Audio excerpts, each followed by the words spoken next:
President of the United States and Mrs. Reagan.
Ladies and gentlemen, the national anthems of the Republic of the Philippines and the United States of America.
That's the honor.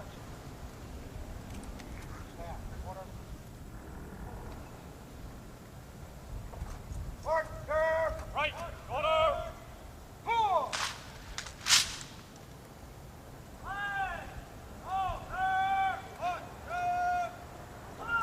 Out.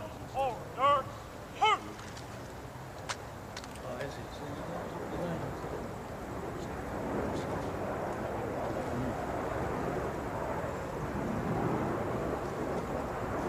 Out. Right. Out. Ceremonial. Yes. Yes. Out. Remain there. Hit.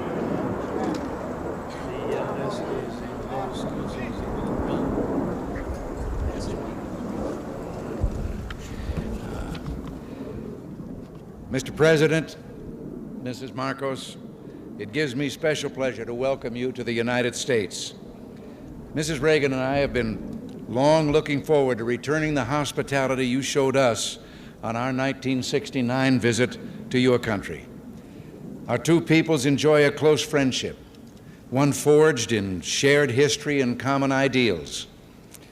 In World War II, Americans and Filipinos fought side by side in the defense of freedom, a struggle in which you, Mr. President, personally fought so valiantly.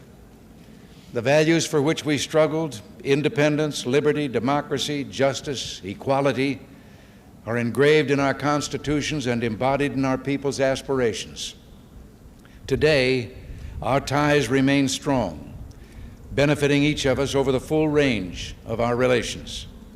Politically, we tend to view many world issues the same general way. Yours, Mr. President, is a respected voice for reason and moderation in international forums. The Philippines, with its ASEAN partners, has taken the lead in search for self-determination for the people of Kampuchea. In that vein, let me also pay tribute to you and Mrs. Marcos' personal leadership and commitment to the care of refugees in Southeast Asia.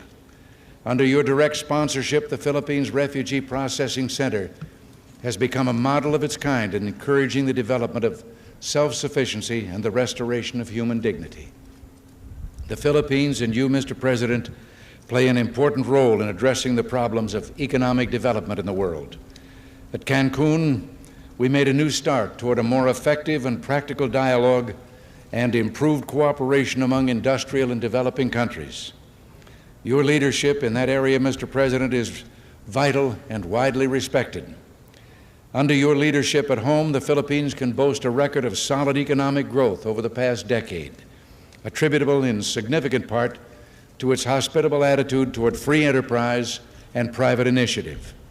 Your country's dedication to improving the standard of living of your people is an effort in which we've been delighted to participate through bilateral and multilateral economic assistance.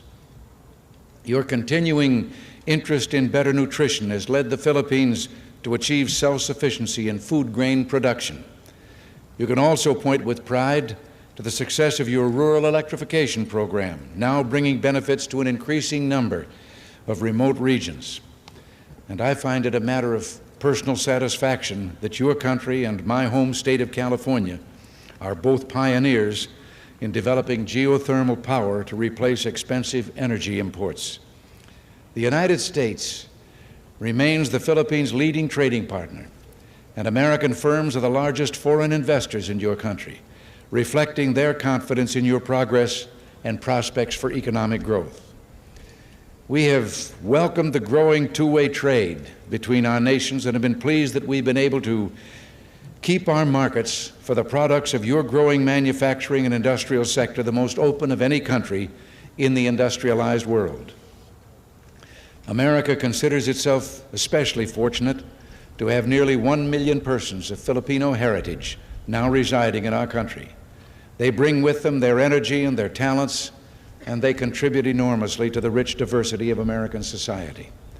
Similarly, thousands of Americans, enchanted by the beauty of your nation and by its people, have chosen to live in the Philippines. Our security relationship is an essential element in maintaining peace in the region and is so recognized.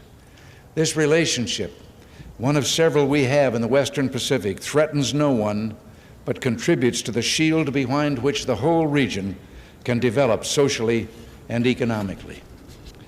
Mr. President, under your leadership, the Philippines stands as a recognized force for peace and security in Southeast Asia through its bilateral efforts and through its role in ASEAN, which is the focus of our regional policies in Southeast Asia.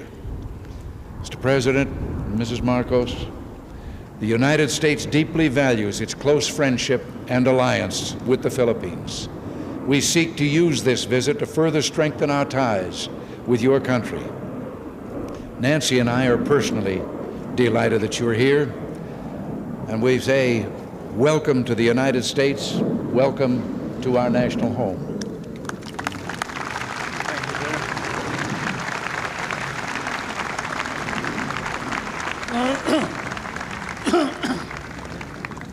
Thank you very much, President Reagan. Mrs. Reagan, members of the Cabinet, distinguished guests, my friends. On behalf of the 50 million people of the Philippines, Mrs. Marcos and I express our gratitude for your warm welcome to Washington and to the United States of America. This great and beautiful city, that is one of the few cities that was built as the capital for a great nation, is indeed, as has been written, the key to knowing the secret of America. And this house of the American people, an American frontier that never vanishes. Your beautiful city with its grand memorials, its monuments, its walks, is indeed a city that memorializes the great achievements of your people for the past 2 centuries. But more than that, it keeps offering to the enterprising and the talented, the courageous and the strong, the rewards of effort and of initiative. At the same time, as I stand here on American soil, I realize that I stand on what may be the center of the government of the United States of America, here where, as I have often stated, the future is being born. The future is being born depending upon the man who is in the White House. And the man who is in the White House today certainly is creating a new future for our world.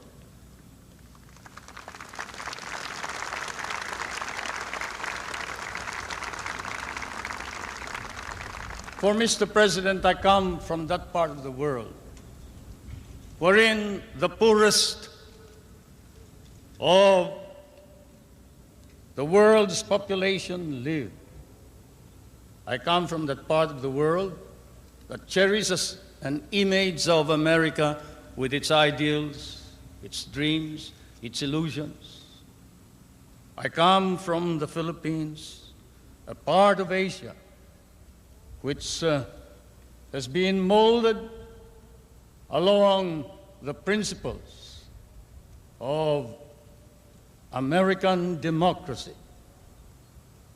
We learned to love these ideals and principles, and we lost 1 million of our people fighting for them in the last war. We have always stood by these ideals. We shall continue to do so, whatever may be the cost, at the risk of our fortunes, our lives, but more important of all, our honor. We stand for the ideals of democracy that is our legacy from the United States of America.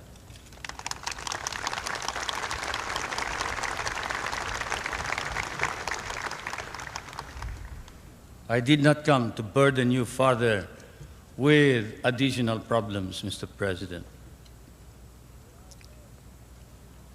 For I know that, as I have said in many a speech before my own people and before the world, fate and destiny has decreed that the United States of America be the trustee of modern civilization against the threat of a possible second dark ages. And America cannot fail. And therefore, we, the Filipino people, come and bring to you a prayer that God and His divine providence may grant you guidance, strengthen both your heart and hand, so that that hand may be strong on the lever of power and save our humanity.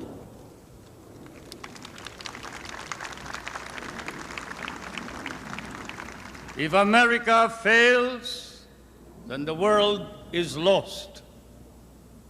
And thus, Mr. President, I can assure you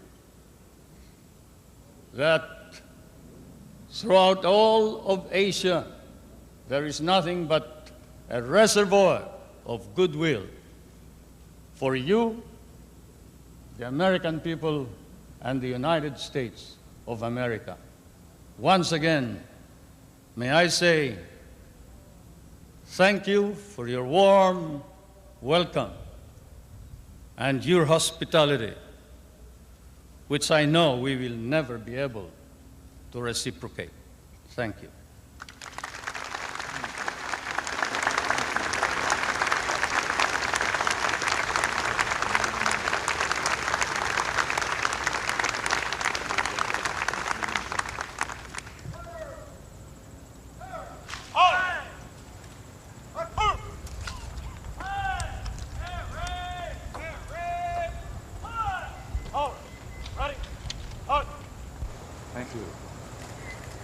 Ready?